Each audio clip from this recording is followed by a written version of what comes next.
ជំរាបសួរអ្នកទាំងអស់គ្នាថ្ងៃនេះខ្ញុំមានប្រធានបទមួយយ៉ាងវែងអនឡាញចែករំលែកអ្នកទាំងអស់គ្នាឲ្យស្ដាប់ណាដោយសារតែខ្ញុំបានឆ្លងកាត់នៅការអានសភៅជាច្រើនហើយក៏ខ្ញុំបានចូលរៀនវគ្គមួយដែលខ្ញុំតែងតែនិយាយថាវគ្គទម្លាក់បន្ទុកផ្លូវចិត្តនៅឥណ្ឌូនេស៊ីហ្នឹងណាហើយខ្ញុំក៏សូមអរគុណដល់បងសុធារីដែលគាត់ជាអ្នកណែនាំឲ្យខ្ញុំទៅស្គាល់គាត់នៅខាងក្រុមហ៊ុន AFG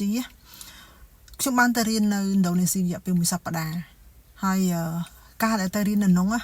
វាធ្វើឲ្យយើងនឹងហាក់បីដូចជាគេកំពុងតែឆ្លុះបញ្ចាំងរូបភាពអំពីអតីតកាលដែលយើងមើលថាតាំងពីតូចរហូតដល់ធំហ្នឹងតែយើងបានឆ្លងកាត់អ្វីខ្លះយើងបានស្ពាយរែកពុននៅអ្វីខ្លះយើងបានទទួលនៅសម្ពាធអ្វីខ្លះយើងបានទទួលរងនៅការឈឺចាប់អីខ្លះហើយយើងដែលធ្លាប់បាន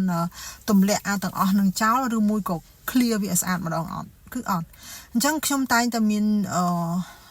សំណួរមួយនៅក្នុងខ្លួនឯងថាបច្ចុប្បន្នកាលពីពេលនោះណាតើខ្ញុំបានស្ពាយអីគេហេតុអីបើក្នុងខ្លួនខ្ញុំធ្ងន់ម៉េចហេតុអីបើខ្ញុំសម្លឹងមើលទៅអ្នកដតីអ្នកជំនាញខ្លួនខ្ញុំហាក់ដូចជាគេជោគជ័យហាក់បីដូចជាគេហ្នឹងល្អប្រសើរហាក់បីដូចជាគេហ្នឹងរីករាយហាក់បីដូចជាគេហ្នឹងឆ្លាតប្រកែអីជាច្រើនដែលជាចម្ងល់នៅក្នុងខ្លួនខ្ញុំហ្នឹងណាអញ្ចឹងតាមពិតទៅវាអូខេខ្ញុំទទួលស្គាល់ថាអ្វីដែលខ្ញុំបានទៅរៀនហ្នឹងគឺជាការផ្លាស់ប្ដូរជីវិតរបស់ខ្ញុំស្ទើរតែទាំងស្រុងបូករួមនឹងការអានសភៅហេតុអីបានខ្ញុំនិយាយចឹងទាំងអស់ហ្នឹងគឺបានឆ្លុះបញ្ចាំងអំពីអតីតកាលរបស់យើងថាយើងគឺជាក្មេងម្នាក់ដែលបានកើតមកហើយយើងខ្វះនៅអាចនិយាយបានថាយើងខ្វះនៅទំនុកចិត្តលើខ្លួនឯងយើងខ្វះនៅភាពជឿជាក់លើខ្លួនឯងភាពអត់ឃ្លានភាពក្រីក្រភាព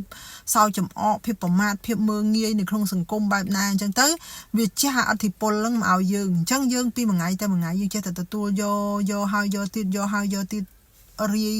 មានន័យថារែកពុនលើស្មាហ្នឹងតែម្នាក់ឯងឯងហើយខ្ញុំនៅតែតាំងចិត្តថាខ្ញុំតែងតែជាយាមចែករំលែកអំពីប្រធានបទដែលតើទៅនឹងក្មេងហេតុអីក្មេងដែលកើតមកអាចខ្លាយទៅជាទំពាំងដែលល្អហើយក៏អាចខ្លាយទៅជាទំពាំងស្អុយដែរអាស្រ័យទៅលើមជ្ឈដ្ឋាននៃការរស់នៅអញ្ចឹងដូចខ្ញុំអញ្ចឹងហេតុអីបើខ្ញុំអាចផ្លាស់ប្ដូរខ្លួនឯងបានគឺការពុះពៀការស្វិតស្វាញខ្លួនឯង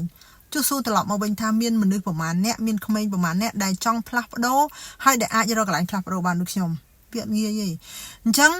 អ្វីដែលខ្ញុំចង់ផ្ដាំផ្ញើទៅអ្នកទាំងអស់គ្នាក្នុងនាមជាឪពុកម្ដាយគេណា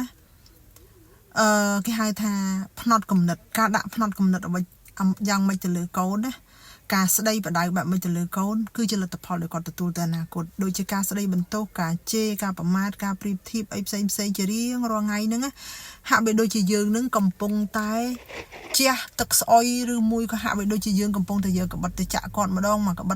បិតជារៀងរាល់ថ្ងៃអញ្ចឹងបើសិនជាយើងគិតថាអញ្ចឹងគាត់គឺជាគ្រាប់ពូជដ៏ល្អយើងព្យាយាមស្រោចទឹកយើងព្យាយាមមើលថែយើងព្យាយាមបេះតកៅចេញពីក្នុងខ្លួនគាត់ក្នុងស្លឹកឈើហ្នឹងហើយបើយើងប្រៀបធៀបទៅរុក្ខជាតិយើងព្យាយាមមើលថែឲ្យល្អបំផុតអាដើមឈើហ្នឹងពេលដែលវាធំឡើងវានឹងទទួលបានផ្លែមានន័យថាផ្លែផ្កាដូចអ្វីដែលយើងរំពឹងទុកចឹងឥឡូវអ្នកទាំងអស់គ្នាក៏លេចមើលមកវិញចេះវិញគ្រួសារពីរខុសគ្នាគ្រួសារមួយដែលផ្ដល់ភាពកក់ក្ដៅឲ្យកូនដែលផ្ដល់ក្ដីស្រឡាញ់ឲ្យកូនគ្រប់គ្រាន់ណាភាគច្រើនកូនតែងតែមានដើរទៅតាមកលងធរដើរទៅតាម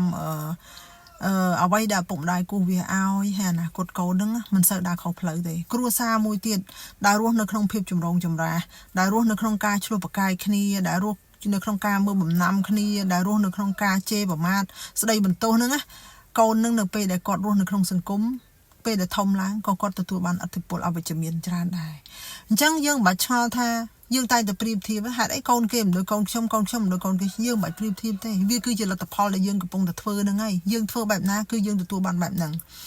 ខ្ញុំអត់ទទួលស្គាល់ទាំងអស់ថារាល់ពេលដែលក្មេងរៀនមិនចេះតលតវាយឬមួយក៏កូនដែលមិនស្ដាប់បង្គាប់តលតវាយមិនមែនទេខ្ញុំអត់ទទួលយកទាំងអស់អញ្ចឹងទេសួរថាពីតូចមកក្មេងដែលកើតមកណាគាត់ទទួលរងឥទ្ធិពលដូចគ្នាមានន័យថាគាត់ដូចគ្នាក្មេងទាំងអស់100គឺដូច100ប៉ុន្តែមជ្ឈដ្ឋានដែលគាត់រស់នៅទេ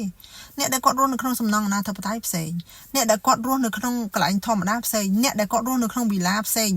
អញ្ចឹងមានន័យថាបរិបទផ្នត់គំនិតនៃការរស់នៅនៃការយល់ឃើញរបស់គាត់គឺផ្សេងគ្នាតែក្នុងនាមយើងជាមនុស្សចាស់តែយើងចង់អប់រំយើងចង់ឲ្យគាត់ដើរទៅតាមផ្លូវណាចង់ឲ្យគាត់ធ្វើបែបម៉េចខ្ញុំតែងតែនិយាយពាក្យមួយថាបើយើងជាឪពុកម្ដាយផ្ដោតក្ដីស្រឡាញ់នៅក្នុងផ្ទះឲ្យកូនមិនគ្រប់គ្រាន់ណា គាត់ច្បាស់ជាស្វែងរកក្តីស្រឡាញ់នៅក្រៅផ្ទះហើយយើងមិនបាច់ឆ្ងល់ទេពីព្រោះអីចូលមកដល់ផ្ទះធុញយាយជីម៉ែឪជីអ្នកនេះស្ដីឲ្យអ្នកនោះស្ដីឲ្យហើយសួរថាបើម្នាក់អត់មានអ្នកណាគេផ្ដល់ក្តីស្រឡាញ់ឲ្យគាត់អត់មានអ្នកណាគេលើកទឹកចិត្តគាត់អត់មានអ្នកណាគេមើលថែគាត់អត់មានអ្នកណាគេស្រឡាញ់គាត់មិនទៅស្វែងរកក្តីស្រឡាញ់នៅក្រៅទៅក្រៅគេស្រឡាញ់គេមើលថែពេលខ្លះទៅគេឲ្យលុយចាយពេលខ្លះទៅគេផ្ដល់ចំណីអាហារឆាញ់ឲ្យគាត់លើសនឹងទៀតអញ្ចឹងគាត់អូតូម៉ាទិកគឺទៅអញ្ចឹងហើយយើងចេះឆ្ងល់ថាហេតុអីបានកូនយើងខូចចុះយើងសួរមកខ្លួនឯងមើលថាយើងបានផ្ដល់ស្អីខ្លះឲ្យគាត់ខ្ញុំអត់ចម្លែកចិត្តទេពីព្រោះខ្ញុំក៏ធ្លាប់ឆ្លងកាត់អតីតកាលហ្នឹងដែរអតីតកាលមួយដែលពេលខ្លះផ្លូវចូលផ្ទះក៏ខ្ញុំឃើញផ្លូវចូលផ្ទះក៏ខ្ញុំអត់សប្បាយចិត្តដែរក៏ខ្ញុំមានអារម្មណ៍ថាខ្ញុំមិនចង់ចូលដែរហើយទាំងអស់ហ្នឹងហើយវាធ្វើឲ្យខ្ញុំរៀនអំពីមេរៀនទាំងអស់ហ្នឹងហើយអញ្ចឹងនៅពេលដែលខ្ញុំមានកូនណាខ្ញុំតែងតែជៀសវាងនៅអ្វីដែលជាចង់និយាយថាការប៉ះទង្គិចផ្លូវចិត្តដល់ពួកគាត់ពីព្រោះខ្ញុំដឹងថាខ្ញុំធ្លាប់ឆ្លងកាត់នៅរឿងហ្នឹងអញ្ចឹងខ្ញុំអត់ចង់ឲ្យគាត់ឆ្លងកាត់ដូចខ្ញុំដែរមនុស្ស100ចិត្ត100ប៉ុន្តែយើងគ្រាន់តែដឹងខ្លួនឯងថាយើងឈរនៅលើផ្លូវត្រឹមត្រូវទៅបានហើយយើងចង់បានអីយើងសួរខ្លួនឯងមើលណាយើងចង់បានអីមួយទៀតខ្ញុំឃើញឪពុកម្ដាយមួយចំនួនធំតែងតែល្អូទៅលើកូនលេងទូរស័ព្ទច្រើនកូនលេងហ្គេមច្រើនទាំងដែលខ្លួនឯងហ្នឹងណាមួយថ្ងៃចុចតែទូរស័ព្ទទេខ្លួនឯងហ្នឹងមួយថ្ងៃមើលតែទូរស័ព្ទទេខ្លួនឯងហ្នឹងមួយថ្ងៃកំងតែអនឡាញទេហើយស្ដីបន្ទោសឲ្យកូនហើយយើងសួរខ្លួនឯងមើលយើងហ្នឹងហើយជាគំរូដល់គាត់សួរថាយើងដែរកាន់សភៅមើលអត់យើងខ្លួនឯងដែលបង្ហាញនៅស្អីដែលជាគំរូឲ្យគាត់អត់ហើយសម័យកាលនេះសង្គមដែលសម្ភារៈនិយមសង្គមដែលចង់និយាយថាដែលផ្ដល់តែ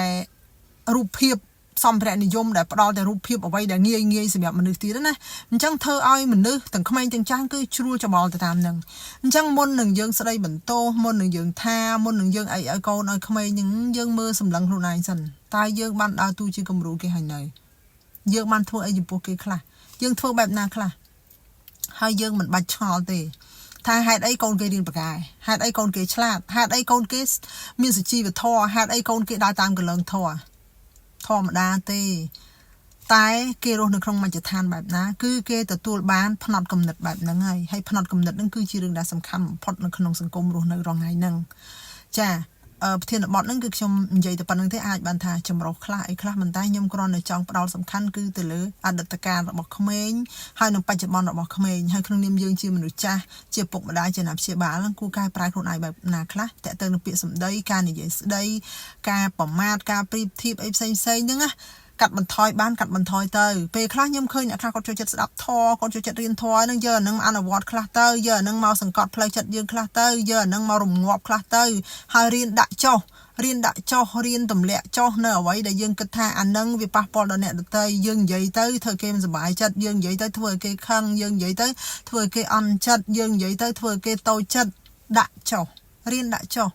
ខ្ញុំមិនមែនជាអ្នកចេះធွာចេះអាយទេប៉ុន្តែខ្ញុំជាអ្នកអានសភៅច្រើនខ្ញុំជាអ្នកឆ្លងកាត់បទពិសោធន៍ច្រើនខ្ញុំនៅជាមួយក្មេងច្រើនខ្ញុំក៏នៅជាមួយមនុស្សចាស់ច្រើនដែរ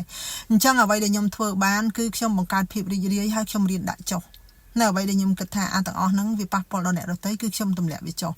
និយាយពាក្យហ្នឹងទៅធ្វើឲ្យគេឈឺចាប់ខ្ញុំមិននិយាយអ្វីដែលធ្វើឲ្យគេសប្បាយគេរីករាយខ្ញុំនឹងបង្កើតបរិយាកាសហ្នឹងឡើងចាអរគុណច្រើន